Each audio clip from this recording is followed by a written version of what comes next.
김진의 돌직구쇼에 오신 여러분 반갑습니다. 김진입니다. 저는 오늘도 저희 돌직구쇼 오픈 스튜디오 앞에 나왔습니다. 이재명 대표에 대해서 검찰이 영장을 청구했습니다. 이제 곧 국회에서 체포동의안 표결이 이루어질 걸로 보입니다. 영장에 기재된 이 대표의 혐의가 꽤나 구체적인데 그 영장에 제기된, 기재된 이재명 대표의 혐의는 무엇일지 잠시 후에 상세히 풀어보겠습니다. 저는 비가 오나 눈이 오나 매일 아침 이곳에서 여러분을 기다리겠습니다. 김진의 돌직구쇼 지금 라이브로 시작합니다. 잠깐만요.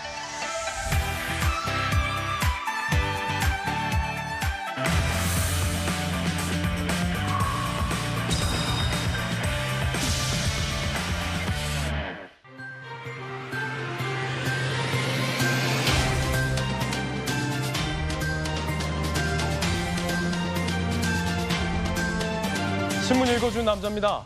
조국 전 장관 아들에게 허위 인턴서를 발급해준 혐의가 결국 대법원에서 유죄로 확정됐습니다. 이에 따라 민주당의 최광욱 의원은 의원직을 상실하게 됐는데요. 국회의원 임기의 80% 이상을 최광욱 의원은 하지만 보존했습니다. 그 이유는 1심, 2심, 3심 대법원 이르기까지 시간이 너무나도 많이 걸렸다는 겁니다. 3년이 넘는 시간. 지연된 정의는 정의가 아니다라는 명언이 있죠. 과연 김명수 대법원은 이 명언 앞에서 한 점 부끄러움이 없었는지 오늘 따져 묻겠습니다. 조간신문 4가지 키워드 준비되어 있습니다. 함께 보시죠. 먼저 첫 번째 키워드부터 보겠습니다. 첫 번째 키워드는 이겁니다. 두 번째, 동아일보가 일면에 썼습니다. 함께 보시죠. 이재명 대표가 단식 중에 병원으로 이송됐죠. 검찰은 두 번째 구속영장을 청구했습니다. 그 영장에 기재된 혐의는 무엇일지 잠시 후에 수사통 검찰 출신과 함께 상세히 풀어보겠습니다. 이어서 두 번째 키워드 공개하겠습니다. 두 번째 키워드는 이겁니다. 시험대 한겨레신문 3면입니다. 부결대는 방탄, 가결대는 내분. 방탄이냐 내분이냐, 내분이냐 방탄이냐. 민주당은 체포동의안 다시 시험대에 올랐다. 한겨레신문 이렇게 썼습니다. 분위기는 이재명 대표 병원 실려가면서 부결시키자라는 목소리를 친명들이 크게 내고 있습니다만 비명계의 속내가 변수입니다. 어떻게 될지 잠시 후에 예측해보죠. 이어서 세 번째 키워드 보겠습니다. 세 번째 키워드는 이겁니다. 확대, 중앙일보 6면입니다. 문정부 집값 통계 조작 의혹, 총선 직전에 서울에서 수도권으로 확대했다라는 건데 감사원은 총선 2개월 전 이 통계를 조작했다라는 시점을 주목하고 있습니다. 어떤 시점인지 잠시 후에 상세한 이야기 나눠보겠습니다. 수도권 표를 의식해서 이른바 부동산 정책 실패를 가리기 위한 통계 마사지가 아니냐라는 게 전문가들의 의심입니다. 이어서 다음 키워드입니다. 네 번째 키워드는 펑크, 한국경제 일면입니다. 올해 세수 펑크 59조예요. 역대 최대입니다. 기재부는 걱정하고 있습니다. 예산 대비 14.8% 부족합니다. 지금까지 신문 읽어주는 남자였습니다.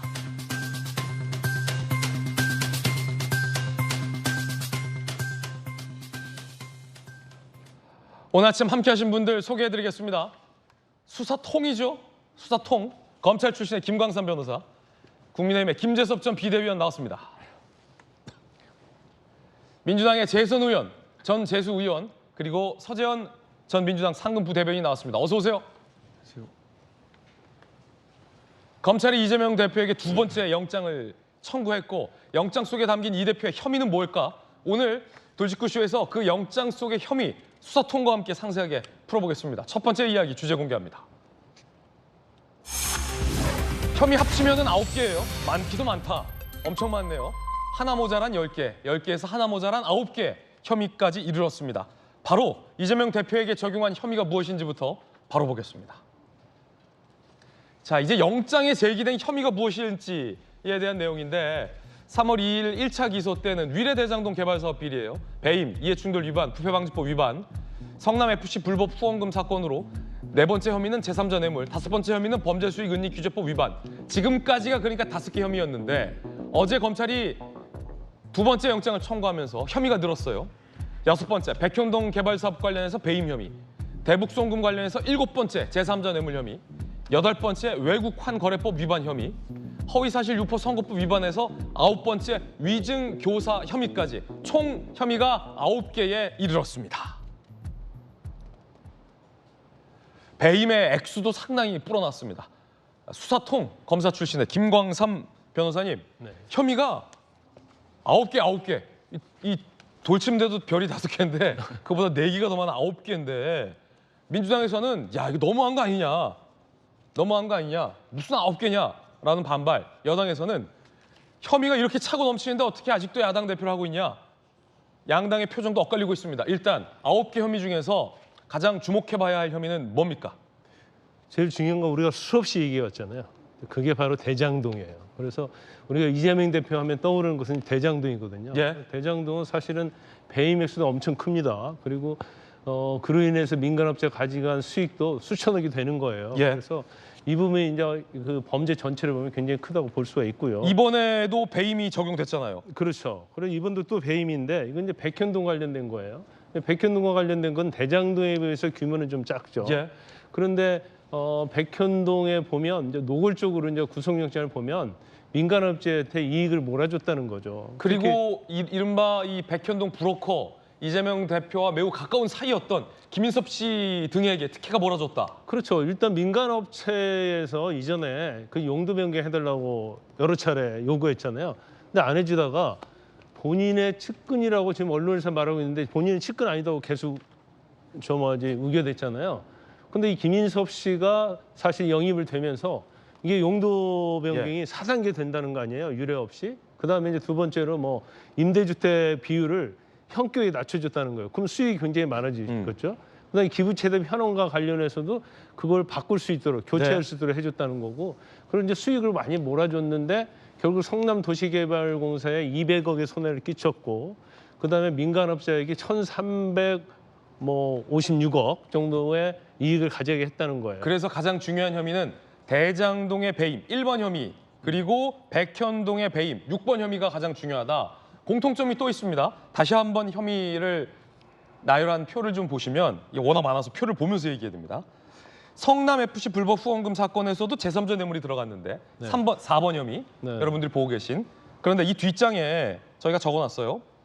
이번 대북송금 사건에서도 7번 혐의에 제3자 뇌물이 또 들어갔어요. 근데 대북송금 사건은 사실은 대장동이나 백현동 못지않게 엄청나게 중대한 범죄예요. 대북송금? 그렇죠. 왜냐하면 지금 경기도 스마트팜과 관련해서 이제 500만 달러를 북한에 준 것은 이제 경기도를 대신해서 줬으니까 법은 위반할지 망정 뭐 그렇다고 쳐요. 그런데 300만 달러는 본인의 대선을 앞두고 북한을 방문할 목적으로 그 비용조를 준 걸로 영장이 적시되고 있기 때문에 이게 사실 유죄가 되면 상당히 아주 큰 범죄인데 지금 이재명 대표에 적용된 배임이랄지요. 그다음에 제3자 뇌물이 그냥 배임 제3자 뇌물이 아니에요. 이게 금액이 엄청 크기 때문에 다 특가법 또는 특경법이라고. 특경법도 있어요? 특정경제범죄 가중처벌법이죠. 그러니까 배임에서 금액이 지금 50억 이상 넘어가기 때문에 이건 무기징역 또는 5년 이상 징역이거든요. 형이 세네요. 그렇죠. 제3자 뇌물도 사실은 1억 이상이 넘어가기 때문에 유죄 판결이 나오면 징역 10년 이상 무기징역이에요. 그러니까 사실은 이재명 대표에 적용된 혐의들이 형량이 어떻게 보면 굉장히... 살인죄 빼고는 현행법상 살인죄 빼고는 형량이 가장 무거운 죄예요. 그 이유는 뭐냐면 액수가 굉장히 크다는 거죠. 그래서 배임 2개, 제3자 뇌물 2개, 2개씩 들어가 있고요.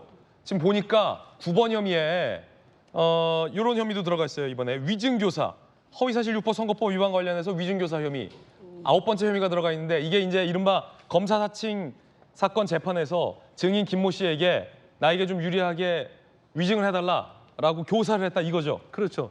이재명 대표는 이제 검사 사칭을 해서 벌금형을 받습니다. 그런데 지난 경기도지사 선거 때 검사 사칭한 게 아니냐 토론 때 얘기하니까 난 검사 사칭한 적 없다. 근데 사칭했다고 그래서 벌금형을 받고 확정이 됐단 말이에요. 근데 그런데도 불구하고 사칭한 적이 없다고 했기 때문에 이건 공직선거법상 허위사실 공표다고 해서 이제 고발을 당한 거예요. 그런데 그 부분에 대해서 이제 재판을 하는데 그 당시에 그 검사 사칭과 관련해서 김병랑 전 시장이 있었는데 전 시장이 이제 수행비서가 법정에 증언을 나가게 된 거예요. 그래서 변론 유세를 보내줄 테니까 이 부분을 이제 참조해서 증언을 하라 이렇게 요구를 한 겁니다. 그래서 나가서 이 수행비서 김모 씨가 이제 허위 진술을 한 거예요. 어떻게 허위 진술을 했냐면 당시에 김명랑 전 시장하고 KBS하고 짜고 예. 이재명 대표에게 몰아가기로 했다, 죄를. 이 대표에게는 유리한 증언을 했는데 그게 위증이었다. 그렇죠. 그래서 그 당시에 최 PD가 있었거든요. 검사 예. 사칭으로 같이 문제가 됐던 그 최 PD에 대한 고소는 취소했다. 그렇게 증언을 했는데 일단 협의한 적이 없고요. 고소 취소한 적이 없어요. 예. 그러니까 이제 명백히 이것은 위증이군요. 유증인데 과연 이 유증을 이재명 대표가 교사를 했느냐 안 했느냐 그게 논란이 많았는데 검찰에서는 변론인설까지 보내면서 증언을 해달라고 했기 때문에 이제 유증이다 이렇게 판단하고 예. 이번에 영장 범죄 사실에 유증 교사까지 같이 포함을 시킨 거죠. 그렇군요. 이렇게 해서 총 혐의가 몇 개? 9개. 1차 구속영장에 2차 구속영장까지 합치면 9개. 9개. 총 9개. 네. 요점 정리. 김광삼 수사통 검사 출신과 함께 혐의 요점 정리 해봤습니다. 이해가 확 됐고요. 자, 그럼 이 중에서 가장 중요하다는 배임. 이번에 백현동과 관련해서 배임 혐의가 또 추가됐는데 이 혐의와 관련돼서 검찰이 영장에 기재한 이른바 결정적 증거로 볼 수 있는 진술이 저희 동아일보 채널A가 확보를 했습니다. 영장 내용을 함께 보시죠. 이건데 영장 청구서에 지금 기자들이 취재를 잘했어요.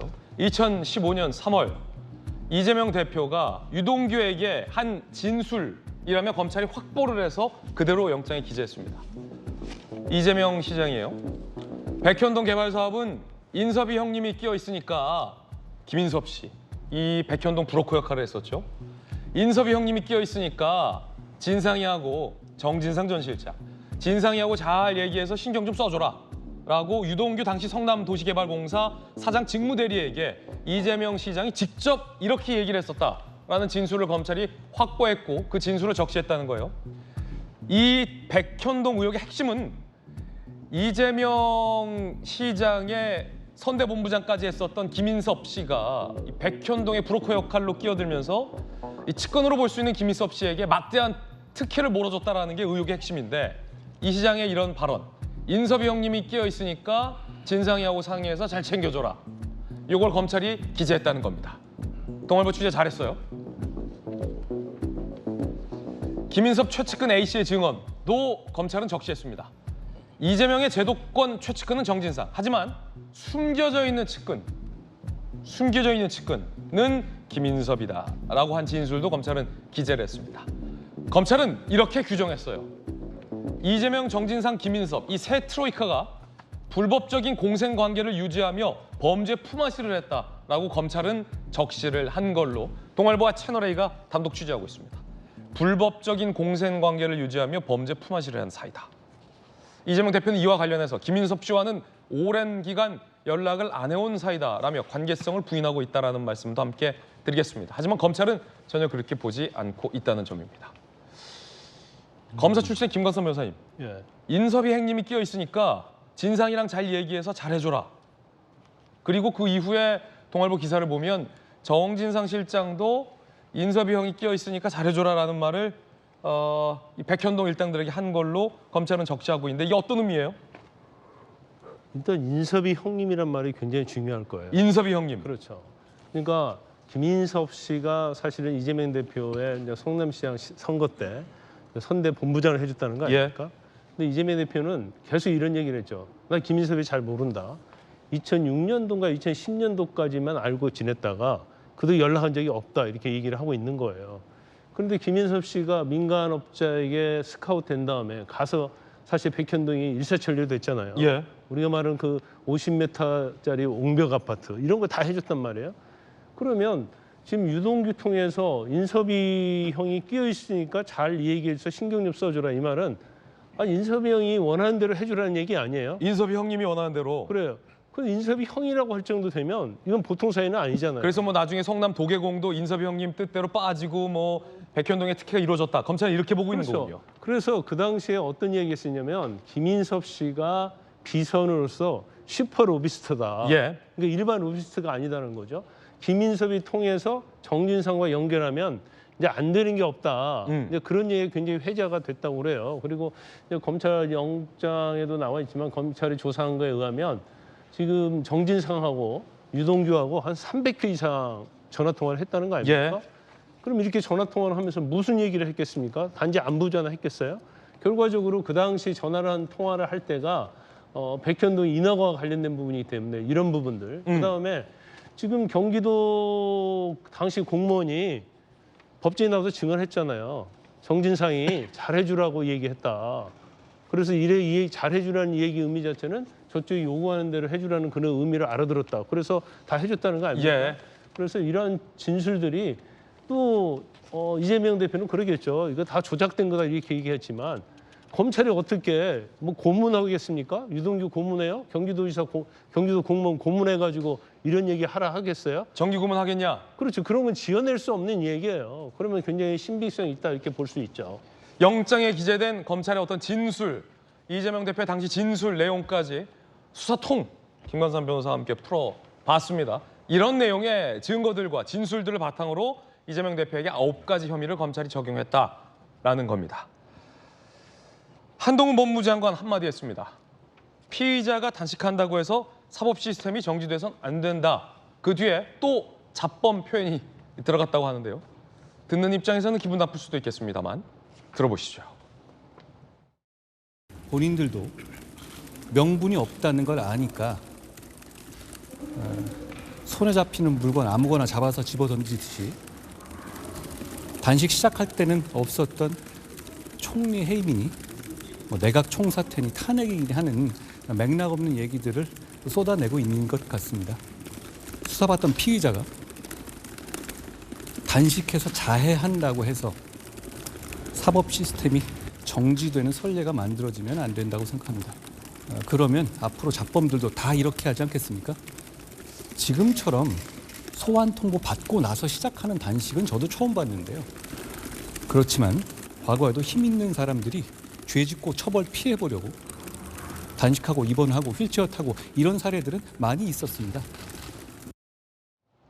듣는 잡범 기분 나쁠 수도 있겠습니다만 잡범들이 또 단식한다고 해서 사법 질서가 멈춰서 안 된다. 이재명 대표를 향해서 잡범이라고 지칭한 건 아닙니다. 하지만 이재명 대표처럼 소환 통보 받고 나서 단식 투쟁하면서 전에는 없었던 여러 가지 명분을 대한다면 그걸 보고 있는 수많은 잡범들이 보고 배우지 않겠냐라는 뜻이었습니다만 김재섭 비대위원님 어떻게 들으셨어요? 그러니까 얼마 전에 신학림 전 노조위원장이 그런 이야기를 했거든요. 검찰의 수사가 조작이다. 이 얘기가 굉장히 많이 들었던 얘기 아닙니까? 민주당에서 이재명 대표 수사와 관련돼서 조작이다, 검찰의 정치적 외압이다 이런 얘기들 굉장히 많이 했어요. 물론 신학림 전 위원장의 수사 결과는 우리가 앞으로 지켜봐야 되는 거겠지만은 굉장히 그 수사를 대하는 태도가 편해졌다는 거예요. 그냥 검찰이 잘못했다, 검찰이 그냥 조작하고 있다, 나는 잘못 없다. 이런 태도를 계속 이재명 대표와 민주당이 보여왔기 때문에 국민들 입장에서는 나는 제대로 수사받는 거 맞아? 라는 수사기관에 대한 불신을 자꾸 야당이 일으킨다는 점에서 저는 그 어떤 국가의 시스템이라든지 체계라든지 이런 거를 야당이 나서서 무너뜨리고 있었다고 저는 생각하고 있거든요. 그러다 보니까 당연히 한동훈 장관 입장에서도 야당 대표라고 하더라도 수사가 동일하게 적용이 되고 영장 청구도 동일하게 돼야 되지 야당 대표로서 국회의원으로서 누려야 되는 특권을 다 누리면서 수사 이렇게 빠지고 재판 이렇게 빠지고 체포동의안 표결해가지고 또 부결시키고 하면 잡범이나 아니면 야당 대표나 이 법의 잣대가 불공평하게 들어가는 거 아니냐라는 아픈 지적을 저는 했다고 봅니다. 요걸 보고 이 대표 단식을 보고 수많은 전국에 있는 잡범들이 나도 그러면 이렇게 돼서는 안 된다. 당연하죠. 왜냐하면 정말로 말 그대로 그 소위 말하는 잡범이 들어 누워서 20일째 단식을 한다 그러면 검찰이 소환할 명분이 뭐가 되겠습니까? 아니 우리나라 야당 대표께서도 20일 동안 단식하면서 구속영장 제대로 안 받으셨는데 내지는 소환에 응하지 않았는데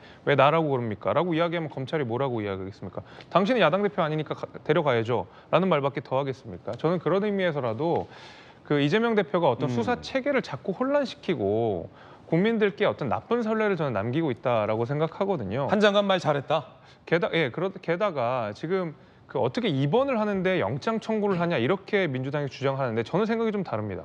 영장이 청구가 되는데 입원을 한 거라고 저는 보거든요. 선우가 저는 선우가 다르다고 봐요. 대표가 실려가는데 검찰이 걷다 대고 영장 청구한 게 아니라 사실 검찰이 다 예고했거든요. 영장이 청구될 것 같으니까 병원에 실려간 거다. 그렇게 제가 생각하는 이유가 우리가 벌써 이재명 대표가 단식하기 한 20일 전부터 우리 돌직구 쇼에서도 많이 이야기를 여당 패널이 많이 이야기를 했고 돌직구 쇼 시청자분들도 많이 알고 계셨겠지만 대충 이 사법 스케줄이 우리가 어느 정도 정해져 있었거든요. 뭐 어느 때에는 검찰 소환이 있을 거다. 그 이후에는 체포동의안 표결이 붙여질 거다. 재판 언제 있다. 근데 과연 이재명 대표가 단식을 했을 때 검찰이 제대로 소환해가지고 이재명 대표가 거기에 대응할 것이냐.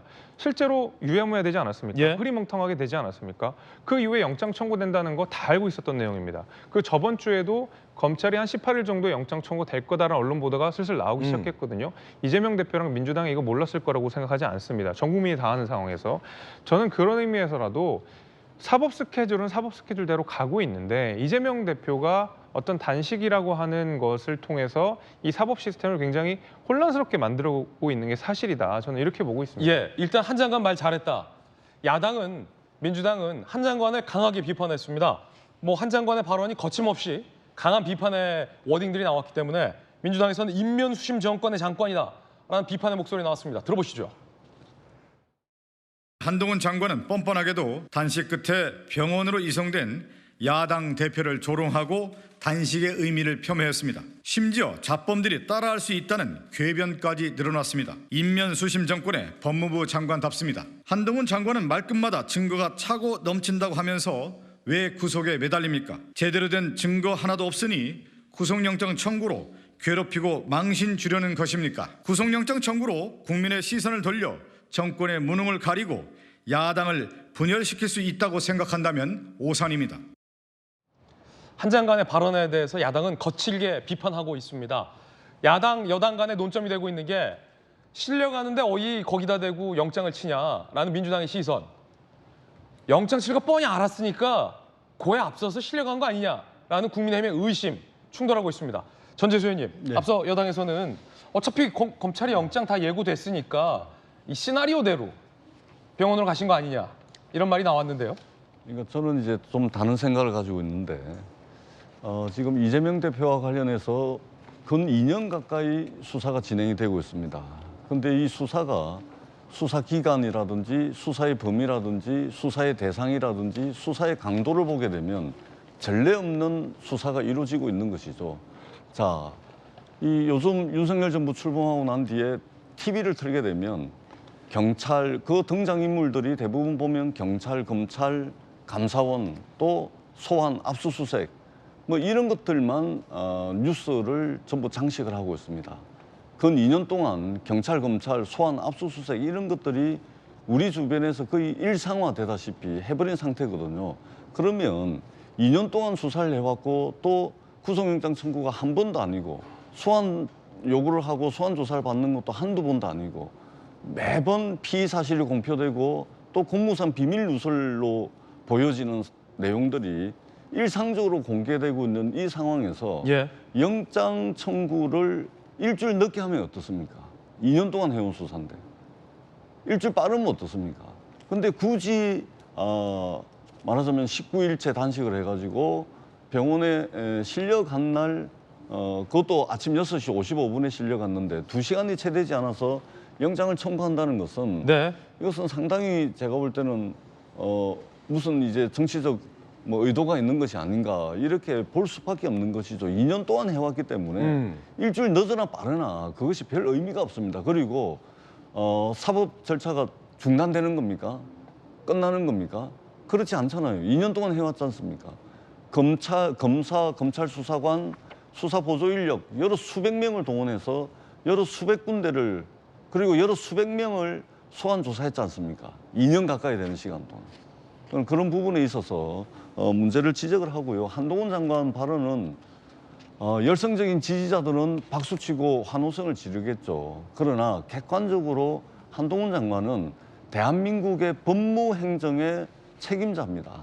그리고 공익을 옹호하고 공익을 대변해야 되는 대한민국의 국무위원입니다. 특정 지지층의 박수를 받기 위해서 법무부 장관 하는 게 아닙니다. 저렇게 말씀을 하시면 예. 대한민국 전체 공익과 공익의 대변자, 옹호자로서의 법무부 장관의 역할이 아니고 국민의힘의 어떤 당뇨 수준에서 이제 이야기하는 것으로밖에 네. 볼 수가 없고 좀 이게 야당을 국정 운영의 파트너 또는 대화하고 타협하고 조정하고 조율하는 대상으로 집권 여당이 정말로 생각을 한다면 이런 식의 정치가 실종되는 이런 상황을 만드는 것은 저는 집권 여당의 자세와 태도가 아니다라는 말씀을 드리겠습니다. 예, 자, 영장과 무관하게 몸이 안 좋아져서 병원에 실려간 것을 조롱하지 마라라는 민주당의 다른 의견이었습니다. 그런가 하면 국민의힘에서는 그 말을 믿지 않고 있습니다. 이 계산됐기 때문에 병원으로 실려간 건 아니야. 특히나 대형 병원을 건너뛰어서 규모가 작은 녹색 병원으로 간 것은 미리 예정된 시나리오 아니냐라는 의심을 했습니다. 들어보시죠. 지금 뭐 시점상으로 보나 여러 가지 보았을 때 그리고 지금까지 진행되어 온 여러 가지 것을 보면 그런 계산도 있었기 때문에 여당에서는 방탄 단식이라고 그동안 비판해 온 게 아니겠습니까? 그 계산이 전혀 없었다면 단식을 시작하셨을까요? 사실 언론에서도 대략 어느 때쯤에 이 단식이 종료될지에 대해서 이렇게 뭐 예상들을 하셨을 텐데 최종적으로는 건강 악화로 입원을 하게 됐지만 체포 동의안이 들어올 것이라고 예상되는 즈음에 어쨌든 입원을 하시게 되셨습니다. 이재명 대표는 여의도 성모병원에서 응급조치한 후에 20km를 이동해서 녹색병원이라는 곳에 입원을 했습니다. 다소 생소할 수 있는데 야권 인사들이 주로 단식을 할 때 자주 가는 단골 회복병원이라고 하는데요. 이것도 논란입니다. 여의도 성모병원 근무의사는 255명, 녹색병원의 근무의사는 35명, 응급조치 이후에 20km 거리의 이동을 해서 굉장히 먼 거리를 이동해서 입원을 했다는 거고요. 특히 소화기내과 전문의는 여의도 성모병원에는 12분이나 계십니다. 굉장히 위중한 상황이라면 여의도 성모병원에서 더 몸조리를 해야 하는 건 아니냐라는 논란도 일고 있는 상황입니다. 녹색병원은 원진 레이온 산재 피해자 보상금으로 2003년에 설립됐고 노동자 직업병 전문 병원이라고 합니다. 지난 7월 오염수 방류 반대 단식 농성을 했던 야권 인사들도 진료를 받았던 곳이라고 합니다.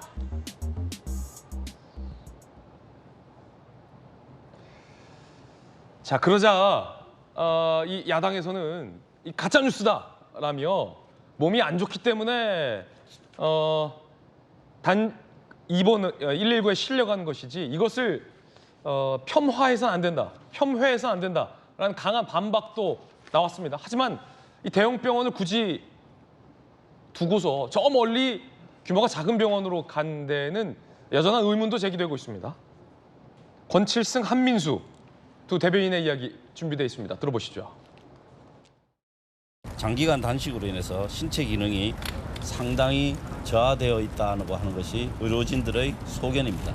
녹색병원은 단식 치료에 경험이 있는 전문의들이 있고 그 치료를 뒷받침할 시설이 완비된 병원으로 의료진이 권유한 곳입니다. 대표께서는 병상에서도 단식을 이어가겠다고 밝히셨습니다. 다만 대표는 최소한의 수액치료 외에 일체의 음식 섭취는 하지 않겠다는 입장이십니다. 대표 이송 과정이나 를 놓고 일부 커뮤니티에서 응급 상황이 아니라는 등 혈액 검사가 다 정상이라는 등의 글은 가짜 뉴스입니다. 이런 가짜 뉴스에 대해서는 엄중 경고하고 당에서 강력하게 조치할 겁니다.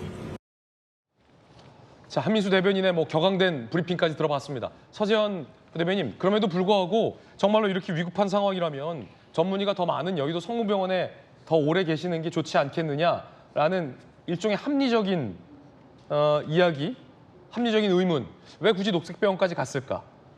두 번째는 수액을 맞으면서 단식을 이어가겠다라고 했는데 일각에서는 이 수액을 통해서 영양분을 다 섭취하는 것이 어떻게 단식일 수 있겠냐라는 논란도 있거든요. 그래서 사실은 이게 그 이재명 대표의 의지로 해서 병원에 간 것이 아니라 이제 당직자가 이제 확인해 보니까 의식이 이제 좀 혼미한 상태다 보니까 긴급적으로 여의도 성모병원이 가깝 있기 때문에 긴급적으로 이제 한 것이고, 저도 녹색병원은 처음 듣는 이름인데요.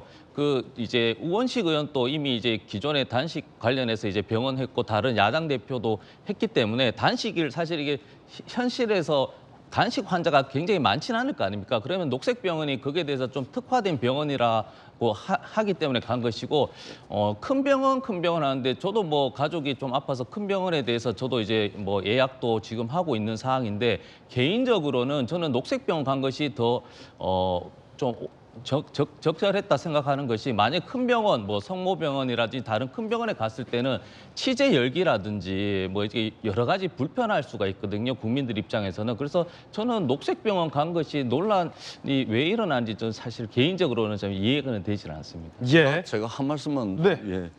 그러니까 지금 그 큰 병원이 아니고 자원병원 간 거 보니까 위급하지 않은데 위급한 것처럼 흉내내는 거 아니냐. 또는 수액을 맞는 것이 단식이냐. 예.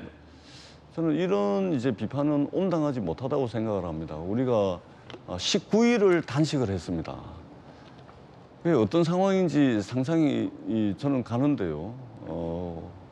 평균적으로 19일 정도 단식을 하게 되면 거의 모든 신체 기능이 제대로 작동하지 않습니다. 그런데 거기다 대고 진짜 위급하면 큰 병원에 있어야지 왜 작은 병원 가냐. 수액 맞으면서 그게 단식이냐. 이렇게 말씀을 하시는 것은 단식 초기에 야당 대표의 단식을 끊임없이 조롱하고 폄훼했던 그 연장선상에 있다라는 말씀을 드리지 않을 수가 없고요. 다시 한번 말씀드리지만 녹색병원은 단식에 관한 하는 상당히 이제 노하우가 있는 병원으로 알려져 있습니다. 그렇기 때문에 네. 급한 응급 조치는 가장 가까운 성모병원에서 취하고 그 이후에 녹색병원으로 옮겨서 단식 노하우가 있는 곳에서 치료를 받고 있다라는 말씀을 드리고. 알겠습니다. 짧게 한 말씀만 더 드리면 김영삼 대통령이 전두환 정권에 맞서가지고 단식을 할 때 8.17 되던 날 군사 정권에서 병원에 강제로 입원을 시킵니다. 예. 그리고 강제로 링거를 마칩니다. 김영삼 대통령이 거기에 맞서가지고 링거를 맞으면서 보름을 더 단식을 합니다. 그래서 총 23일간 단식을 한 겁니다. 최소한의 생명의 위독함 이런 것만 이제 응급조치를 취하고 나머지는 일체 음식을 끊는 그런 단식도 분명히 단식이라는 말씀을 그렇군요. 드리도록 하겠습니다. 자, 윤석열 대통령이 이재명 대표의 체포동의안을 제거했다라는 뉴스 속보 지금 들어와 있습니다. 이렇게 되면 오늘 오전 10시쯤을 기점으로 국회에 체포동의안이 도착할 것으로 보입니다. 그렇게 되면 조만간 국회에서의 어떤 체포동의안 표결도 이루어질 텐데 친명계 의원들이 대놓고 체포동의안 찬성은 없다. 부결 여론을 압박해가고 있기 때문에 아무래도 이재명 대표 스스로 불체포 특권 포기를 선언했지만 그 약속은 과연 지켜줄 수 있을까라는 의문이 드는 대목입니다. 뉴스 속보 전해드립니다. 자, 이번엔 저희가 준비한 두 번째 이야기 시작하겠습니다.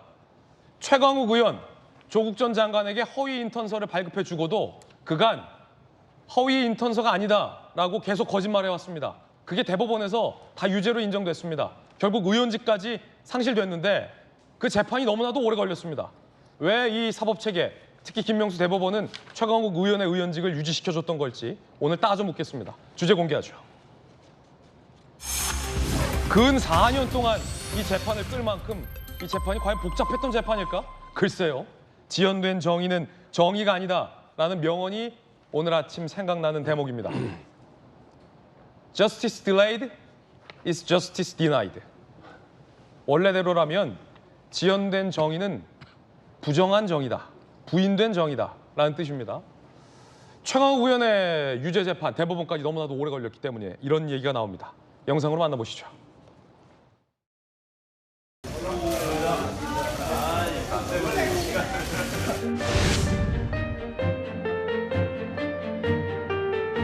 피고인의 법무법인에서 인턴 활동을 한 사실이 없음에도 허위의 확인서를 발급한 다음 갑에게 전달 공모하여 위계로서 입학 사정 업무를 방해하였다는 것입니다. 이 사건 하드디스크의 이미 제출 절차에 참여권을 보장하지 않은 위법이 없다고 보아 다수 의견에 따라 다음과 같이 판결합니다. 주문, 상고를 기각한다.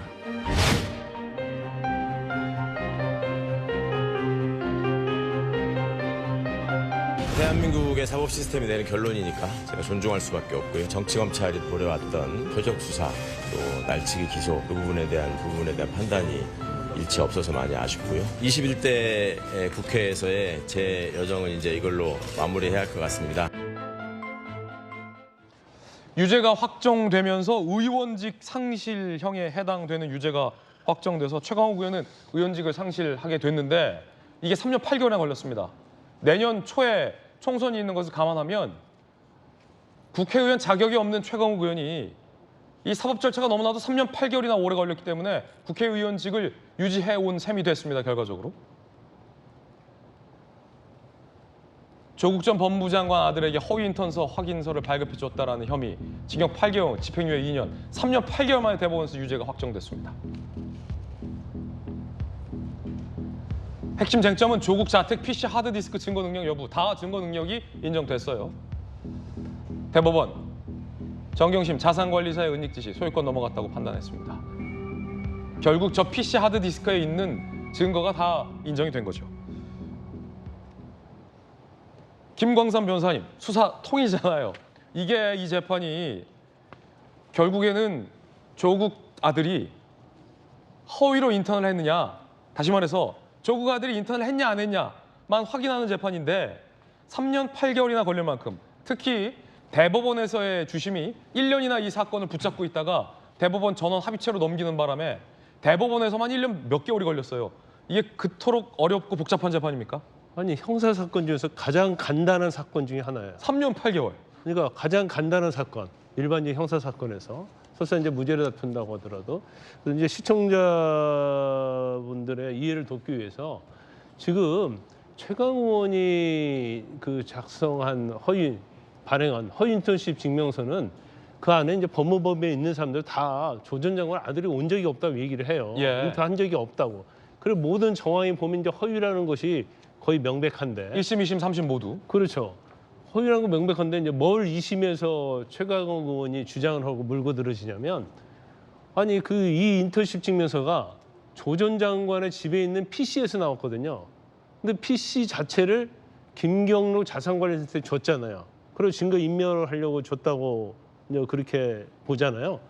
그런데 증거 인멸하고 김경록 자산관리사에 줬는데 이 자산관리사가 검찰에 임의로 제출하는 거예요. 그래서 PC 포렌식을 해보니까 최강욱의 인턴십 증명서가 나오니까 이걸 확인해보니까 허위단 말이에요. 그래서 최강욱 의원이 전 의원이죠, 이제는. 주장한 바에 의하면 야, 이 PC는 김경록이라는 자산관리사가 제출했지만 원래는 조 장관 부부 거다. 그러니까 포렌식 할 때 조 장관이 참여를 해야 하는데 참여 안 했으니까 유법이다. 이렇게 얘기를 한 거예요. 근데 사실은 이 내용이 정경심 씨가 징역 4년 대법원에서 확정됐잖아요. 그때도 주장되었던 내용인데 합법이라고 나왔어요. 그런데 주심이 한 1년 정도 끌고 있다가 이건 문제가 있고 의견이 다르니까 전원합의체로 가야 한다고 한 거예요. 아니 그러면 1년 시간을 끌지 말고 미리 본인이 자신 없으면 미리 전원합의체로 넘기든가 해야지. 그렇죠. 1년을 끌고 있었잖아요. 근데 이게 유법인 증거냐 아니냐는 사실은 판단이 단순하거든요. 그럼에도 불구하고 이게 전원합의체로 갔단 말이에요.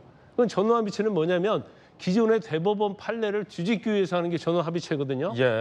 그래서 정경심 교수에서 이미 유죄의 증거로 됐는데 이거 자체가 잘못됐는지 잘 됐는지를 다시 또 판결을 해보겠다는 거예요.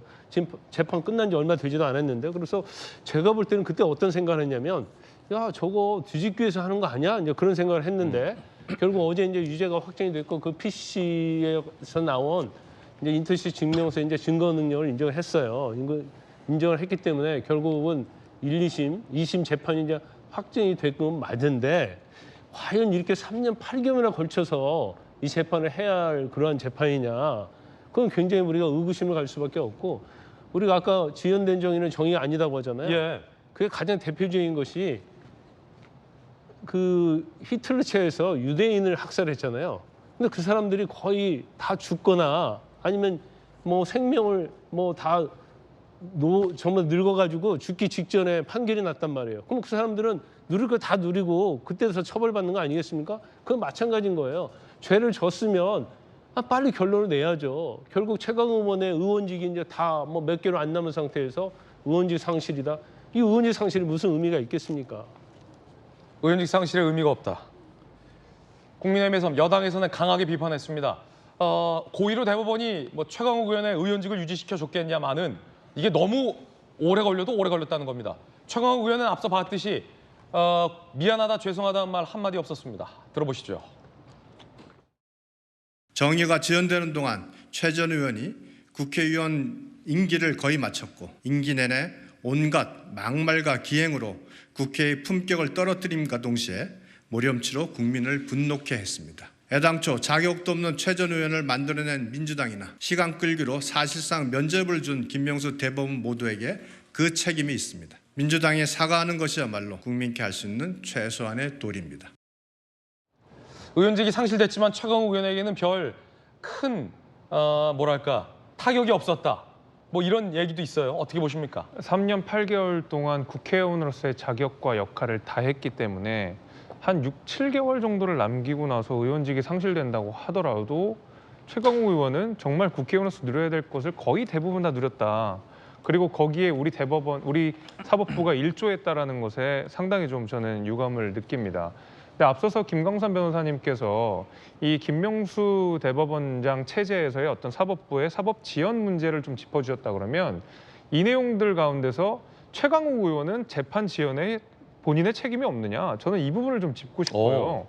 최강욱 의원 스스로가 재판 지연을 하기 위해서 부단한 노력을 했다라는 이야기들이 여러 군데서 나왔습니다. 항소심 때만 해도요. 본인에게 유리한 변호인 측 어떤 뭐 증인들이 갑자기 재판 전에 불출석 사유를 내 가지고 출석을 안 하게 됩니다. 그러면서 기일 연기를 신청하게 되거든요. 그러니까 그 최강욱 의원 본인 스스로가 약간 이 재판을 지연하기 위해 여러 번 노력했다라는 어떤 정황처럼 전 보입니다. 게다가 대법원 때도 그래요. 패문부재 굉장히 유명했잖아요, 당시에. 그러니까 대법원에서 필요한 서류를 3번이나 송달을 최강욱 의원 자택에다 했는데 사람이 없어서 못 줬다는 거예요. 사람이 없어서 못 줘서 야간에까지 들고 가가지고 주려고 했더니만 사람이 없어서 못 줬다.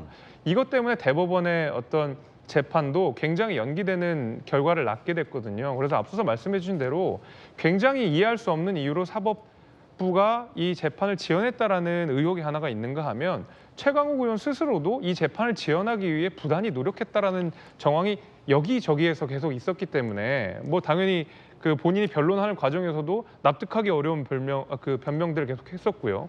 판사가 오죽하면은 당신 변호사인데 이런 얘기 해도 되라는 취지의 이야기까지 했었거든요. 그러니까 말도 안 되는 변명을 계속 해왔다라는 것이죠.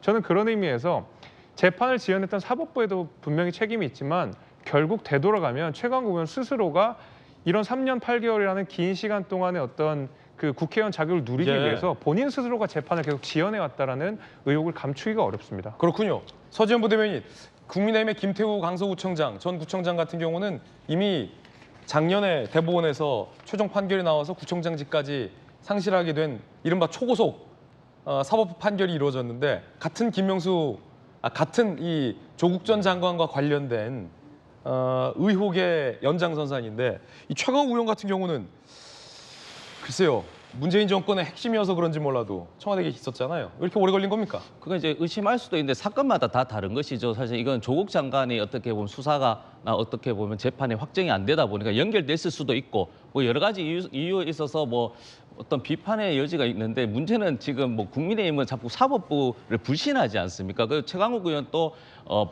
본인이 좀 이제 아쉬움이 있지만 그래도 사법 시스템 존중한다고 했거든요. 존중해야 됩니다. 만약에 말씀드렸지만 김태우 말씀하셨잖아요. 이분 또 우리 민주당 기준에서는 자범이라고 생각하는데 공익신고 코스프레가 아니고 이분은 자기가 그 어떤 셀프로 해서 자리를 만들고 자기가 가려고 했고 스폰서 관련해서도 경찰의 수사 사항을 미리 알려줘서 검찰에 넘겨졌지 않습니까? 그러면 이 부분을 왜 신속하게 했냐?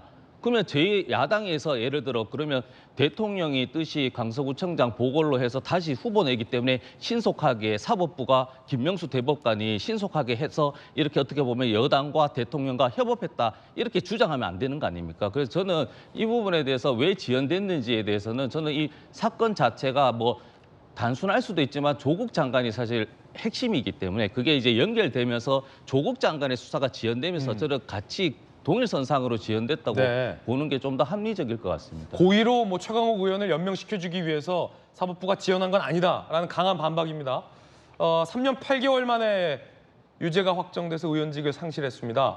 국민들 앞에 죄송하다는 말 한마디 없는 최강욱 의원의 모습, 여러분은 어떻게 생각하십니까?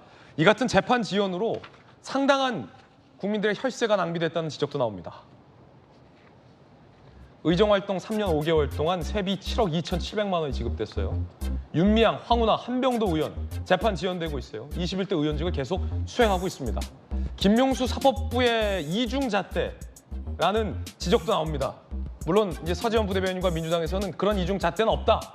라고 강하게 반박하고 있습니다만 세비 7억 2,700만 원. 국민들은 신속한 재판 결과가 나왔다면 저 세비를 안 썼을 수도 있을 겁니다. 과연 여러분들은 어떻게 생각하시는지 궁금합니다. 전재수 의원님, 민주당 입장에서는 이 최강욱 의원의 의원직 상실 어떻게 보십니까? 일단은 최고 3심 법원의 판단이기 때문에 대법원 판단은 존중받아야 마땅하다고 생각을 합니다. 근데 대법원이 최강욱 의원을 봐주기 위해서 재판을 지연했다? 글쎄, 그랬다고 믿는 사람들이 과연 몇이나 될까요? 저는 불가능하다고 생각을 합니다. 가능한 일이 아니죠. 왜냐하면 지금 정치인들과 관련해서 뭐 뇌물이든 뭐든 정치 자금이든 또는 선거법이든 관련해가지고 지금 법에는 특히 선거법 같은 경우는 3개월 안에 1심을 끝내게 돼 있고 또 3개월 안에 2심, 그러니까 6개월에 걸쳐서 1심, 2심을 다 끝내야 됩니다. 그리고 마지막 3심에 대해서는 대법원 판결에 대해서는 6개월 안에 끝내야 됩니다. 그러니까 선거사범 같은 경우는 3개월, 6개월 해가지고 전부 최종심까지 1년 안에 다 끝내게끔 돼 있거든요. 근데 이게 비율이 10%가 됩니까? 10%도 안 돼요. 그렇기 때문에 이게 전반적인 어떤 사건의 양이 많다든지 사법 시스템의 문제지 이게 대법원이 그 국회의원 한 명을 봐주기 위해서 이 3년 8개월씩 한다? 가능하지 않고요. 지금 전반적으로 이런 일들이 많이 있습니다. 제대로 안 지켜지는 부분들이 있는데 선거법에 대해서 전반적으로 또 정치인들의 재판에 대해서는 법원에서 좀 특단의 대책을 해가지고 좀 1년 안에 다 끝내고 뭐 하면 좋겠다라는 그런 생각을 합니다. 예, 수사통 여러 번 통을 부르는데 김통 예측을 하잖아. 변호사님들은요 예측을 하잖아요. 아 이거 뭐 얼마 사건이다, 몇 년 사건이다. 통상적으로 지금 최강욱 의원의 허위 인턴서 발급 여부 뭐 정확하게 예측할 수는 없겠습니다만 3년 8개월 걸릴 사안은 아니다라고 말씀하셨는데 이거 예를 들어서 예측대로 정상적으로 한다면 얼마 만에 끝날 사건이에요? 그러니까 물론 이제 통상 이제 최강욱 의원이 뭐 재판 지역자표를 쓰냐 안 쓰냐 이런 거 빼고요. 원칙적으로 재판이 진행되는 걸 전제로 얘기하는 겁니다. 뭔가 꼼수 안 부리고 뭐 법원 측이 됐건 변호사가 됐건 간에 그러면 저 사건은 사실은 재판 한 3번 정도 하면 끝날 사건. 재판 3번이면 끝나. 많으면 3번 끝난다. 아니 많으면 3번. 많으면 3번. 그러니까 일부러 뭐 증인이 안 나온다랄지 뭐 그런 거 없으면 왜냐하면 첫 재판 하고요. 소위 인턴십 증명서가 허위냐 아니냐라는 그 확인 아니에요? 그건 이미 뭐 사실 정경심 씨 대법원 유죄도 다 나왔기 때문에 앞서. 그렇죠. 그리고 그 관련된 증인들 법정에 부르면요. 자세히 물을 게 없어요. 이거 복잡한 사안이 아니다 이거예요. 그렇죠. 조 전 장관 아들이 이 법무부에 와서 인턴십을 했느냐 안 했느냐, 출근 흔적이 있느냐 없느냐 그거 물어볼 것도 사실 많지는 않아요.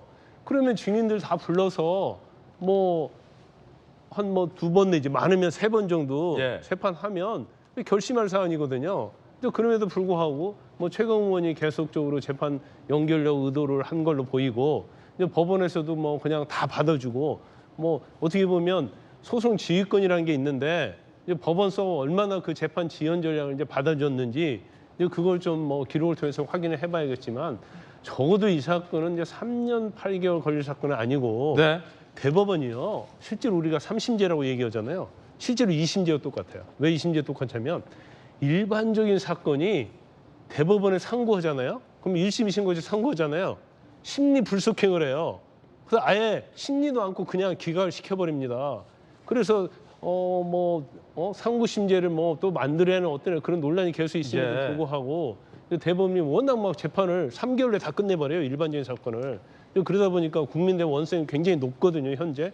근데 왜 최강욱 의원 사건만 저렇게 오래 대법원에서 가지고 있었느냐. 거기에 대해서 사실 이제 납득할 만한 여지가 없어요.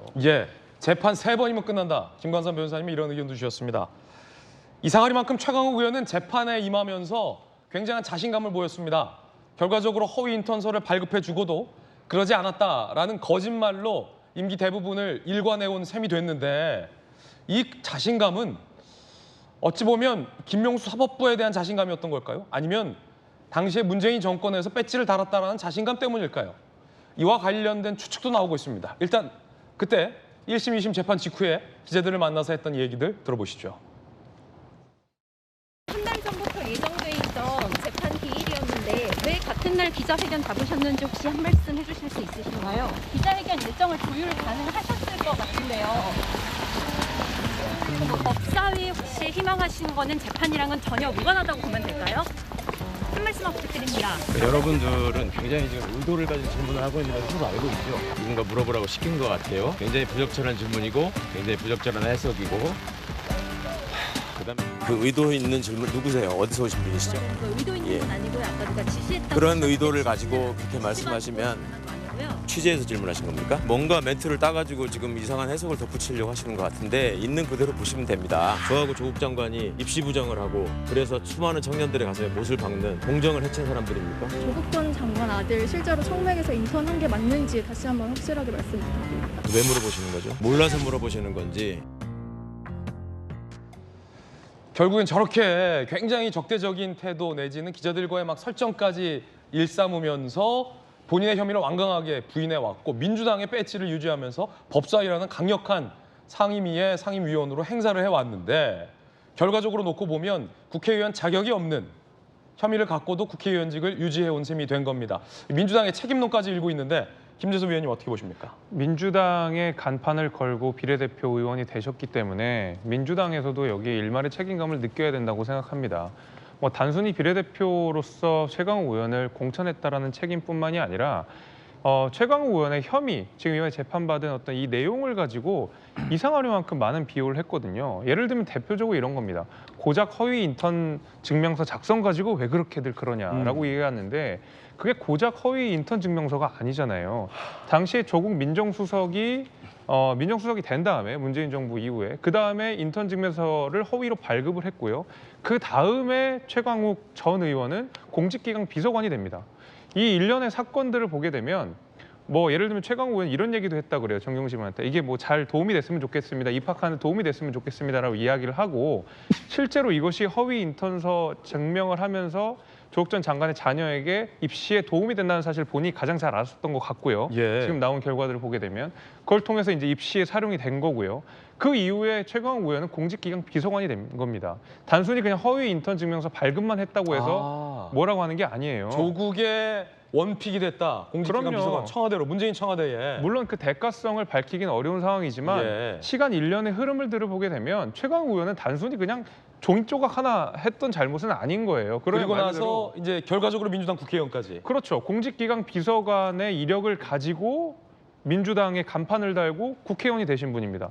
그렇다 그러면 단순히 그냥 이것이 뭐 그 어떤 정치적인 재판이다 이런 식의 변명을 할 것도 아니고 그다음에 민주당이 여기 그거 뭐 과거에 공천한 거 가지고 지금 책임론을 풀고 이렇게 할 것도 아니고 책임한 것부터 그러니까 공천한 책임부터 있고 과거에 본인이 공직기강 비서관을 발탁돼서 들어갔던 과정도 그렇고 여러모로 최강욱 의원은 민주당의 책임론으로 불거질 수밖에 없는 상황이기 때문에 민주당이 그냥 이거 모르는 일이요 하고 끝낼 수는 없는 일이라고 저는 생각합니다. 서지현 부대변인. 네, 그 뭐 책임을 안 지려고 하는 건 아닌데 그 사실관계를 좀 따져야 되는데 저 최강욱 의원은 열린민주당입니다. 열린민주당으로 비례를 받은 것이고요. 그 당시에는 민주당이 아니었습니다. 민주당 공천을 안 받은 것이고 그리고 또 비례의원입니다. 그래서 세비 낭비는 김태우 같은 분이 본인이 귀책해서 40억 세금이 이게 세금 낭비인 것이고 최강욱 의원이 만약에 3년 8개월 전에 면이 됐다 하면 비례의원이 승계하기 때문에 세금 낭비는 아닌 겁니다. 그래서 이게 책임을 안 지겠다 그리고 세금 낭비가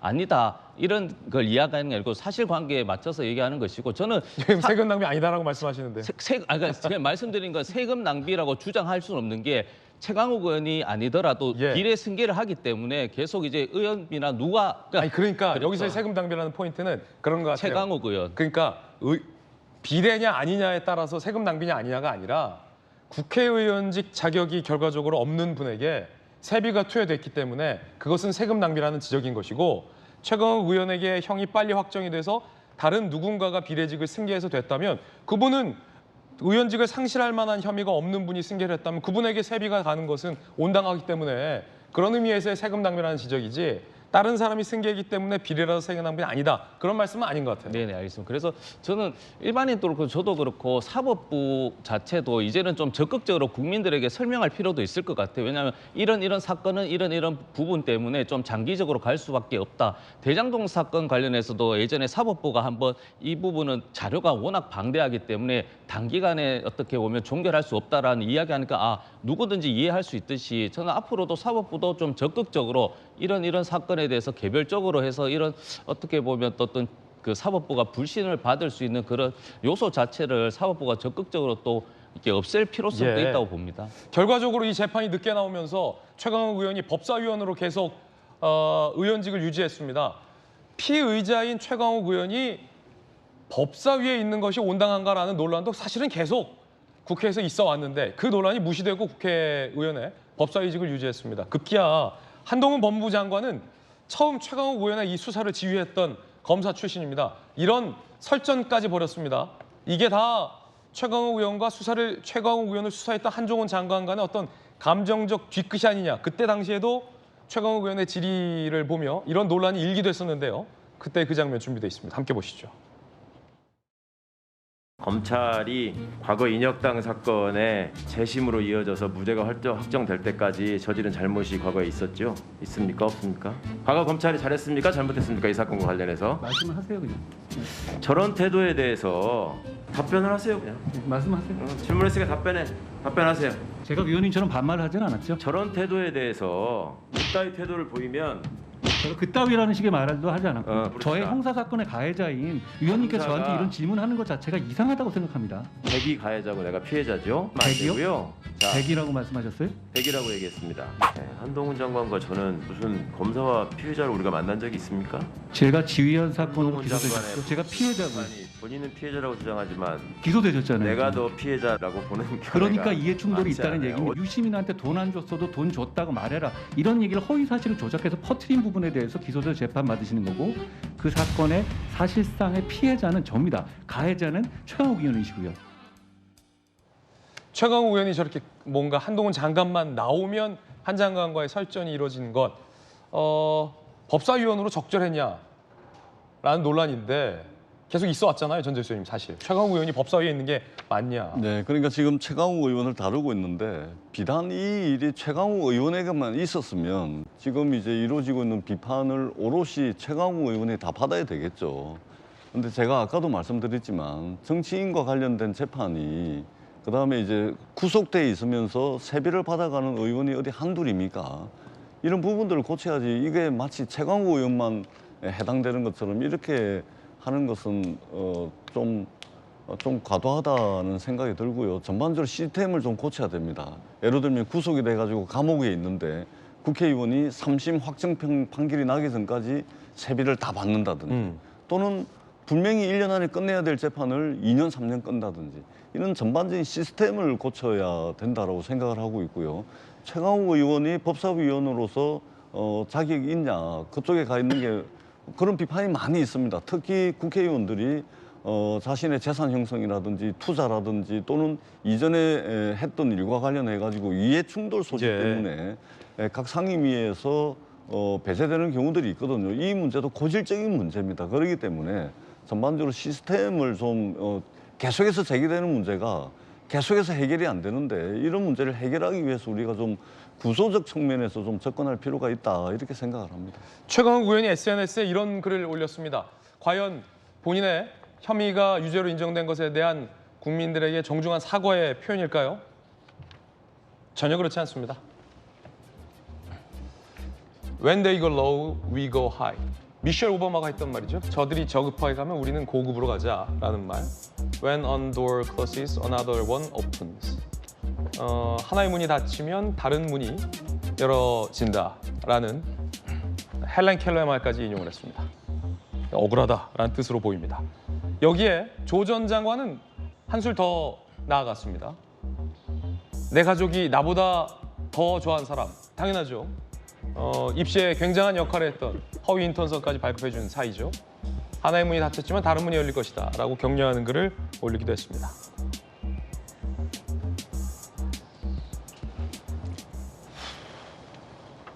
다시 한번 말하지만 지연된 정의는 정의가 아닙니다. 라는 말의 의미를 오늘 아침 다시금 새기게 되는 뉴스였습니다. 이번엔 저희가 준비한 다음 이슈입니다. 주제 공개하겠습니다. 통계 조작이냐 아니면 감사 조작이냐, 여야 간의 시각이 충돌하고 있는 사안입니다. 분명한 것은 문재인 정부 5년간 정부가 발표했던 집값 통계와 실제 시장에서의 집값의 격차는 상당했다는 겁니다. 그 갭, 그 사이에 무슨 일이 있었던 건지를 두고 논란이 일어나고 있는 겁니다. 부동산원이 이 통계 조작을 했다. 감사원은 이렇게 보고 있습니다. 부동산원 조사원들의 조작은 청와대와 국토부의 구체적인 지시에 따른 것이다 라고 감사원은 보고 있는데요. 이 부동산원 노조가 알고 봤더니 내부 고발을 했었다라는 보도도 나오고 있습니다. 부동산원 노조의 내부 고발. 부동산원 노조가 경찰에게 청와대와 국토부가 자꾸 통계 외압 행사를 한다라고 제보를 했다는 거예요. 아이고 못 사겠다 제보를 했다는 겁니다. 2019년 11월 가을에 이 부동산원 노조의 내부 고발이 있었는데 11월에 청와대 공직기강 비서관실에서 청와대 국토교통 비서관실에 앞으로 부동산원에 연락 자제하라 라는 말만 했다. 당시 공직기강 비서관은 최강욱 공직기강 비서관이었습니다. 이 뉴스가 연결되네요. 그러나 그 이후에도 압박은 계속해서 이어져 왔다라는 뉴스가 오늘 많이 보도되고 있습니다. 문정부 5년간 집값 차이가 얼마나 났길래, 당시 정부가 발표했던 부동산원 통계와 KB 민간 시세값의 차이는 얼마나 컸길래 이런 논란이 나왔던 걸까요? 다시 한번 보시죠. 이 뉴스 많이 전해드렸는데 부동산원, KB부동산 두 통계 간의 격차 0.4%포인트 차이밖에 안 났었어요. 통상. 그런데 문재인 정부 5년간은 15.2%포인트, 약 38배 차이가 벌어졌다. 엄청나게 크게 벌어졌어요. 그러니까 부동산원과 KB부동산원의 시세의 갭은 늘상 있어 왔지만 그 차이가 그리 크지 않았다는 거예요. 0.4%포인트. 하지만 문재인 정부 5년간은 이 갭이 38배에 달했다면 한 통계는 틀렸다라고 봐도 과학적일 겁니다. 이렇게 큰 격차인데 어떻게 이 통계에 따라 다르고 저 통계에 따라 다르다, 둘 다 정상이다라고 말할 수 있을 것인가? 글쎄요. 수사통, 김통. 사실은 문재인 정부 때 발표됐던 부동산원의 집값 수치 통계는 비정상적이다라고 보는 게 사실은 통계적으로 맞지 않습니까? 저 정도의 큰 차이면 오차 범위를 넘어서잖아요. 아니 그 당시에 조사 기법에 따라서 이거 맞고 저거 맞고 한다라고 보기에는 너무 갭이 크지 않습니까? 그 당시에 굉장히 논란이 많았어요. 근데 지금은 통계가 조작됐는지 정부에 영향을 미쳤는지 이제 감사원이 감사에서 밝혀낸 거고요.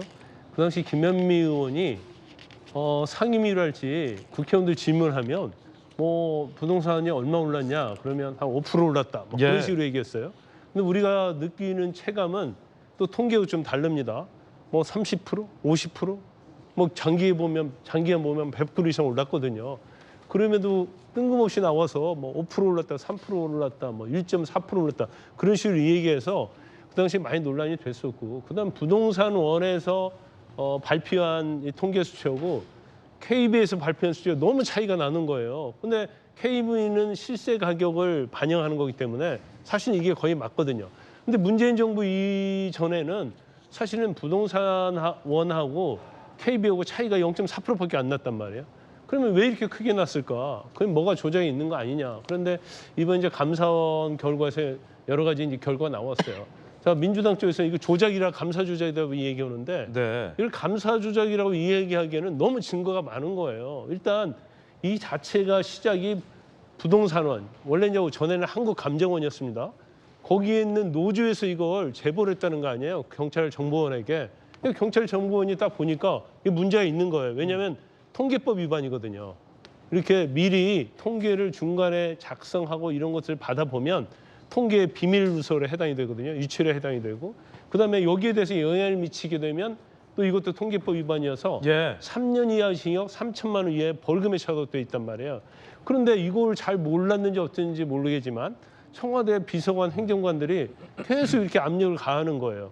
그러니까 오직 했으면 경찰에서 청와대 공직기관 비서관실에다가 이거 문제가 있다. 자제하라 이렇게 얘기했다는 거고 공직기관 비서관도 청와대에 얘기했다는 거 아닙니까? 그런데 이게 고쳐지지 않았다는 거. 이런 걸 보면 이건 검찰이 소설을 쓰고 조작할 수 있는 내용은 전혀 아니단 말이에요. 또 통계가 사실을 보여주고 있고. 그래서 이게 과연 어느 선에서 이게 이런 것들이 이루어졌는지 이제 그걸 이제 감사원에서 일종의 수사 의뢰를 했기 때문에 뭐 수사로 밝혀질 사항이다 이렇게 보시면 되겠습니다. 자, 논란과 팩트를 다시 한번 구분해드리면 KB부동산 시세, 일반적인 부동산 집값 상승률 시세와 문재인 정부 주도로 발표했던 부동산원의 통계의 차이는 너무나도 컸다. 한쪽이 정말 비정상적이라고 볼 만한 의심이 제기될 만큼 통계 차이 컸다. 이게 팩트고 그 이면에 청와대와 국토부의 외압 지시가 있었던 것이 아니냐. 그래서 조작이 이루어진 게 아니냐가 감사원의 감사 결과고 의혹입니다.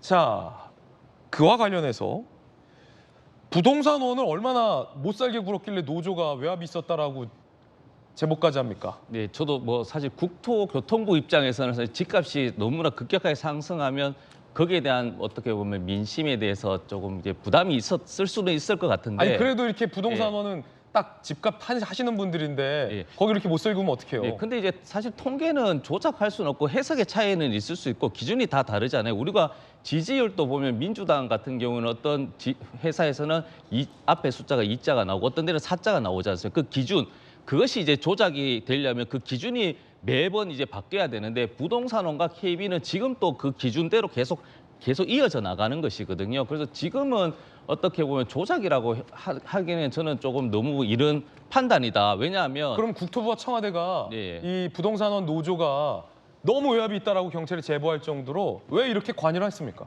그러니까 제보란 게 노조 입장에서는 이것이 외압으로 했을 수도 있지만 국토교통부 입장에서는 이것이 정상이라기보다는 이런 자료에 대해서는 과표집 상태가 있을 수 있다는 해석의 차이가 있을 수도 있는 겁니다. 왜냐하면 MB 시절, 지금 이제 뭐 MB 시즌 2라고 하지만 2008년도 MB 때도 물가가 굉장히 많이 올랐기 때문에 그 당시에도 MB 정부에서 물가지수 52개 생필품을 따로 뽑아서 물가지수를 따로 발표하는데 그때도 저도 이제 국민의 입장에서는 물가가 너무 올라가는데 MB 물가지수는 너무 낮게 나오는 겁니다. 그 정책적인 어떤 선택의 폭 그리고 해석을 하려고 하는 의지가 있는데 이것이 조작이고 범죄다라고 이렇게 단정 짓기는 저는 지금 상태는 너무나 이제 성급한 것 같고. 청와대와 국토부가 부동산원들에게 계속 외압성 압박을 한 것은 외압 압박이 아니라 관심 있게 챙긴 거다. 그러니까 저는 외압인지는 정확히 지금 이제 수사가 되는데 사실 감사원에 있어도 사실 이게 감사위원회 통해서 이걸 고발건인지 한번 확인해서 좀 이렇게 절차대가 되는데 이게 수사를 하게 되면 감사위원회 없이 바로 수사가 넘어가 버렸기 때문에 저는 감사원의 절차에 대한 문제 지적을 하지만 이미 수사 넘겼기 때문에 아마 수사로 아니요. 제 질문은 부동산원 노조가 경찰에 외압이 있었다라고 제보할 정도로 국토부와 청와대가 부동산원에게 압박을 준 것에 대해서는 부적절하다라고 보십니까? 적절하다고 보십니까? 저는 일방의 노조의 주장만을 노조의 가지고는 주장이다. 그렇죠. 다 양측의 주장을 받아봐야 되죠. 저도 노조를 했고 노조를 어떻게 보면 상대해봤지만 노조의 말이 100% 다 옳고 그러지는 않습니다. 다 상황마다 자기의 주장에 대해 있습니다. 노조에 얘기하면 지금 또 대한민국 국민은 그 국민들 삶을 노조 입장에서는 개인의 삶이 없다라고 주장할 수가 있거든요. 이건 노조의 일방적 진술이다라는 거죠. 하지만 이 당시에 청와대 공직기관 비서관실에서도 청와대 국토교통비서관에게 부동산원에게 연락을 자제하라라는 경고를 했다라는 정도면 상당한 청와대와 국토부의 압박, 이 부동산원에게 가해진 건 아닙니까? 글쎄요. 지금 이제 언론에서 이제 노조를 취재를 해가지고 이런 보도를 하고 있는데 어떨 때는 노조가 주장을 하면은 노조를 향해서 이권 카르텔이다라고 공격을 하고 또 이런 거는 노조 주장을 마치 사실인 것처럼 또 이렇게 보도를 합니다. 그러니까 확인을 해야 되는 것이죠. 과연 그게 어떤 맥락에서 제보를 했는지, 어떤 과정을 거쳐서 했는지, 그 내용의 사실관계는 맞는지 이걸 확인을 하고 난 뒤에 해야지 그것이 노조에서 그 제보한 것이 전부 다 맞다. 그럼 이전에 노조를 향해서 이권 카르텔이라고 공격했던 그건 또 뭐가 되는 겁니까? 그러니까 저는 팩트 사실관계 확인이 돼야 된다는 말씀을 드리고요. 자, 지금도 있지 않습니까? KB 부동산 시세 매주 발표되고 있습니다. 지금도 부동산원의 부동산 주간 가격 동향이 발표가 되고 있습니다. 이 부분에 대해서 전문가들 사이에서도 논란이 많이 있었고요. 더더구나 지난 그 시기에는 부동산 가격이 하루가 다르게 폭등하고 그 변동폭이 굉장히 컸습니다. 지금과 비교할 수 없을 정도로 부동산 시장이 굉장히 불안정한 상황 아니었습니까? 그런 차원 그때 그 시장 상황도 좀 고려를 해야 될 필요가 있다는 말씀을 드리고 통계를 생산하는 기관별로 조사의 방식이라든지 표본의 구성이라든지 또는 통계 작성 방법에 따라서 기관별로 차이가 나는 그것은 굉장히 자연스러운 겁니다. 근데 왜 이렇게 차이가 많이 나느냐 이 문제를 가지고 제기를 하는데 지금 민주당의 감사원 정치감사 대형 TF에서는 이 감사원이 감사를 하면서 이 공직자들을 확인을 해봐야 됩니다. 이 TF의 주장에 의하면은 이 강압조사가 있었다. 벼랑 끝으로 내모는 그런 강압조사가 있었다라는 주장도 이미 나오고 있습니다. 그렇기 때문에 이것을 대통령실이 이야기하듯이 국기문란이다 이렇게 규정해놓고 할 것이 아니고 과연 어떤 문제가 있었는지를 소상하게 밝히면 된다고 저는 생각을 합니다. 저는 국가 통계 조작은 있을 수도 없고 있었어도 안 된다. 그리고 이것이 과연 있었을까라는 의문을 강하게 가지고 있습니다. 방금 스튜디오에서 보신 것처럼 여당과 정부에서는 문재인 정부의 구체적인 조작과 압박이 있었다라고 주장하고 있고 민주당에서는 통계 조작은 없었던 일이다. KB 부동산 시세와 부동산원의 이 집값 상승률은 원래 차이가 난다라고 서로 주장이 엇갈리고 있는 상황입니다. 그러나 분명한 팩트는 문재인 정부부터 이 두 기관의 차이가 커졌다라는 것은 변함없는 사실로 볼 수밖에 없는데 그 이유를 두고 여야 간의 차이가 치열한 셈입니다. 문재인 책임론과 감사원 책임론이 맞붙고도 있습니다. 함께 보시죠. 통계 조작 윗선 밝혀야 된다. 문재인 전 대통령의 책임 있는 사고가 필요하다라는 게 국민의힘 입장이고요. 전국 돌파용 조작 감사다. 감사원 권한 축소를 해야 된다라는 게 민주당의 입장입니다. 김재수 비대위원님. 저러니까 또 감사 완박하는 거 아니냐는 지적이 나오는 거 아니겠습니까? 어떤 헌법에서 정해져 있는 기구의 역할과 기능을 민주당에 불리하다고 해서 그 기능을 축소한다라고 하는 것이 저는 너무 정치적이라는 생각이 일단 들고요. 일단 뭐 외압이 있었는지 여부 이건 앞으로 우리가 수사를 통해서 감사를 통해서 밝혀내야 되겠습니다. 그다음에 명령이 있었는지 여부 이것도 우리가 밝혀내야 되겠지만 실제로 그 숫자를 임의로 입력한 정황 그다음에 표본을 이상하게 추출했던 치우치게 추출했던 정황은 확실하게 있는 겁니다. 이거 자체는 우리가 부인하기 어려운 것이고요. 실제로 KB 통계랑 그다음에 주택 가격 동향 조사, 그러니까 한국 부동산에서 한 통계 굉장히 이상한 차이점을 하나 발견했는데 예를 들면 KB 통계 같은 경우에는 그냥 실거래 가격을 그냥 등록을 한다든지 아니면은 주변에 있는 부동산 중개업소에서 입력을 하게 되어 있는데 우리 한국 부동산원에서 했던 표본들을 보게 되면 적정성을 한번 검토하고 나서 올리거나 아니면 전문 조사원이 직접 숫자를 입력하게 되어 있습니다. 그러니까 시장에 맡겨 있는 것이 아니라 부동산원에서 자체 조사하는 어떤 전문 조사원들이 숫자를 입력하게 돼 있는 것이거든요. 이거 굉장히 큰 차이가 있는 겁니다. 시장 가격과 부동산원에서 제기한 통계가 다를 수밖에 없었던 결정적인 계기인 것이고 우리가 앞으로 주목해야 되는 것은 과연 여기에 정치적인 입김이 들어갔느냐, 외압이 들어갔느냐 이거를 우리가 따져볼 필요는 있겠지만 통계를 조작했다라고 통계를 왜곡했다는 정황은 분명히 있는 겁니다. 다시 한번 말씀드리지만 문재인 정부의 부동산 정책은 실패했고 통계 차이는 상당했습니다. 그런데 그 이면에 과연 조작이 있었는지 아닌지에 대해서 여야 간의 이견이 상당하다라고 다시 한번 정리를 해드리겠습니다. 이야기 들어봤고요. 이번엔 저희가 준비한 다음 순서입니다. 뜨거운 소식 두 가지 엄선했는데요. 함께 보시죠.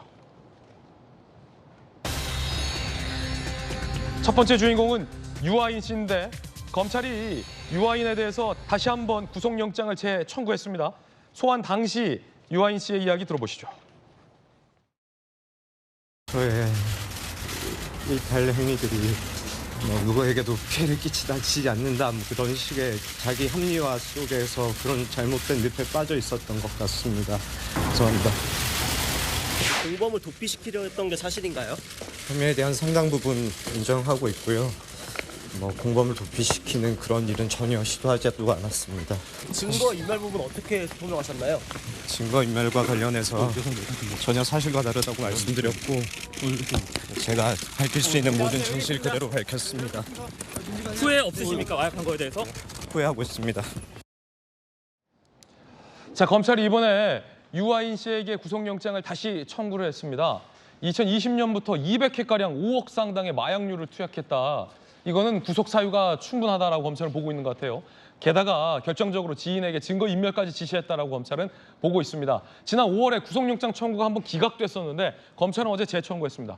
자, 수사통 김관선 변호사님, 요 마약의 투약 정도와 횟수가 유아인 씨 같은 경우는 상당해요. 거기에 검찰은 이른바 이제 증거인멸 지시까지 보고 있기 때문에 구속 수사는 불가피하다라는 입장인데 한번 영장은 기각됐었어요. 네네. 일단 경찰에서 영장 청구했었죠. 예. 그때는 이제 혐의가 이제 마약과 관련된 부분이었어요. 그런데 이제 죄가 인정된다고 그래서 그 당시에 영장이 기각됐는데 검찰에 송치를 했죠. 네. 근데 검찰에서 다시 수사를 해보니까 훨씬 더 많은 사실이 드러난 거예요. 그래서 상습적으로 이제 마약류 중에서 특히 대마랄지 아니면 수면제 있죠. 우리 프로포폴 이런 것은 향정신성 의약품이라고 하거든요. 네. 이런 것들을 아주 상습적으로 했다는 거죠. 그래서 굉장히 놀랐어요.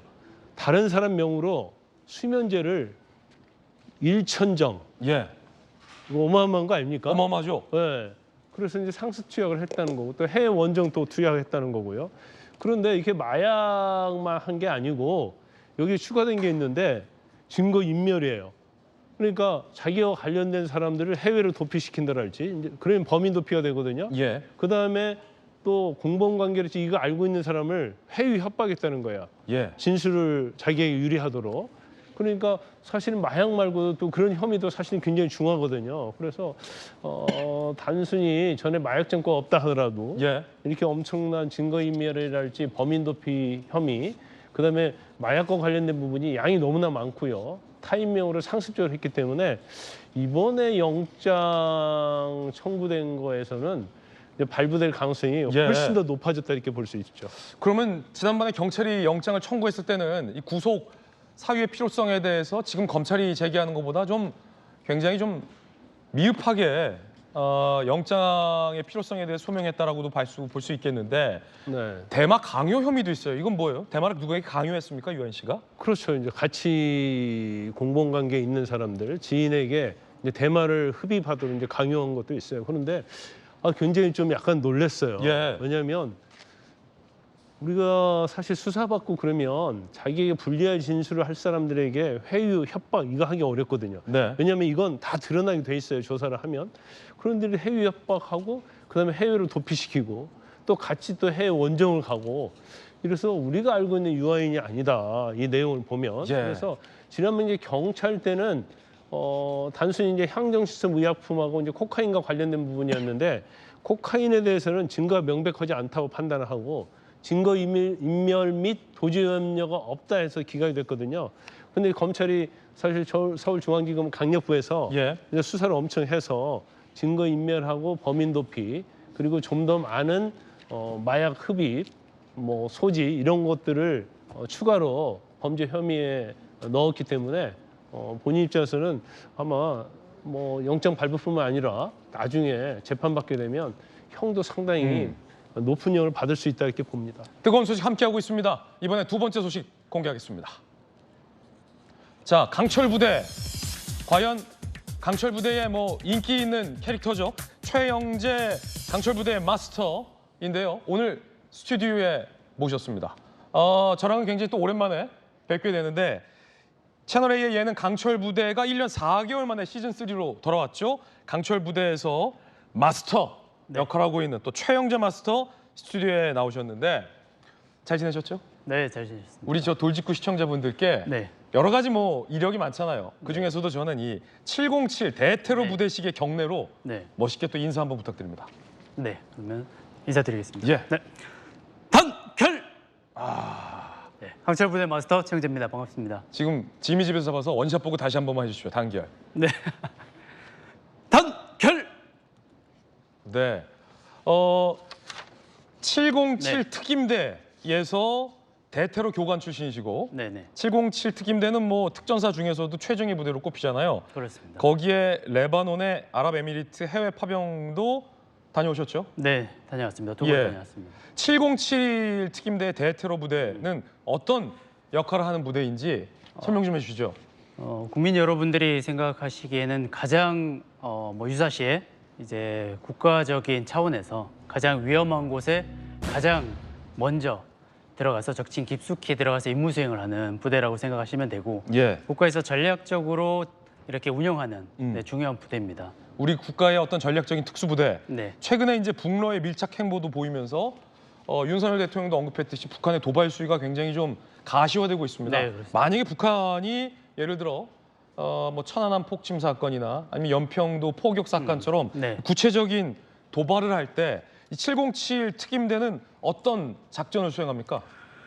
기본적인 평시에는 대테러 작전을 대테러 작전, 네, 평시에는? 인질 구출 작전을 수행하고 전시에는 전시에는? 저희가 뭐 예전에 엑스파일이라고 얘기하기도 하고 그리고 뭐 응징보복이라고도 얘기는 하는데 구체적인 거는 보안상이 많습니다. 그러다 보니까 가장 국가에서 전략적으로 우선시 들어가야 되고 그리고 그곳을 뭔가를 확보해야 되는 작전에 그냥 가장 정예 부대로서 예. 활용할 수 있는 부대이기 때문에 거기에 보복 작전을 수행하잖아요. 네네. 그러면은 무언가 도발을 했을 때 적진 깊숙이 침투해서 그렇죠. 적의 핵심 네. 시설을 파괴하거나 네. 주요 인사를 암살하는.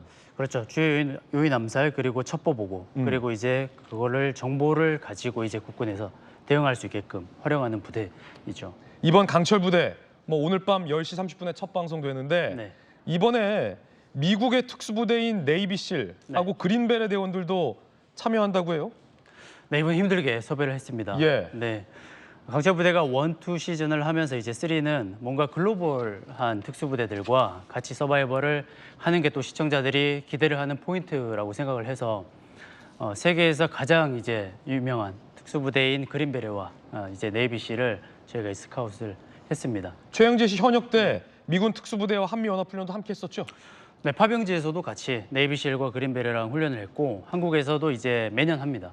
자주 하고 있고 뭐 공군강화 훈련이나 해상 침투 훈련이나 대테러 작전 같은 이제 한미가 같이 작전을 수행하는 모든 분야에서 많이 훈련을 했습니다. 예, 이 구체적인 사안은 작전 사항은 보안이겠습니다만 한미 이제 특수부대 간에 같이 훈련하고 있는 것이 왜냐하면 이제 저도 나름 이제 국방부 기자를 오래 했기 때문에 네네. 특수작전에 대해서는 잘 압니다. 네. 가장 이제 북한 김정은에게 위협이 되고 있는 것이 이제 침수작전이에요. 그렇죠. 침수작전 같은 경우는 미국의 특수부대와 네. 우리나라의 특수부대가 함께 이제 작전 수행을 연습하는데 네, 맞습니다. 뭐 이 707 같은 특수부대나 뭐 네이비실 같은 특수부대가 함께 이런 침수작전 같은 작전도 연습을 네. 하는 거죠, 평시에.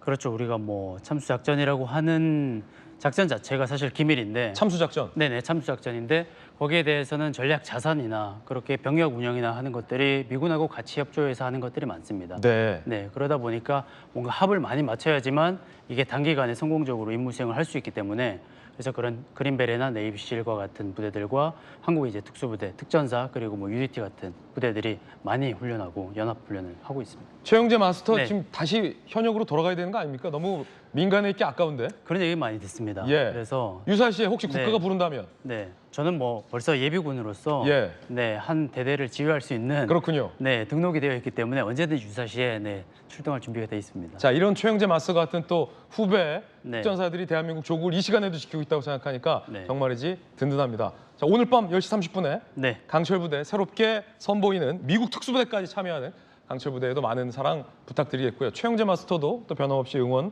주시길 부탁드리겠습니다. 저희들은 60초 광고 보고 오겠습니다. 단결! 자, 지금부터는 김진의 돌직구쇼 유튜브 채널에서만 보실 수 있는 김진의 더 라방 라이브 방송이 시작됩니다. 김진의 돌직구쇼 유튜브 계정 구독, 좋아요, 알림 설정하시면 더 라방 지금 들어오실 수 있습니다. 더 라방 들어오셔서 많은 시청 부탁드리고요. 오늘은요, 우리 수사통 김관상 통과 또 김재섭 전 비대위원과 함께 라이브 방송 이어가겠습니다. 함께 해주십시오. 저희들은 내일 아침 8시 50분에 더욱더 풍성한 소식 들고 인사드리겠습니다. 오늘 하루는 분명 어제보다 나을 겁니다. 좋은 하루 되십시오. 고맙습니다.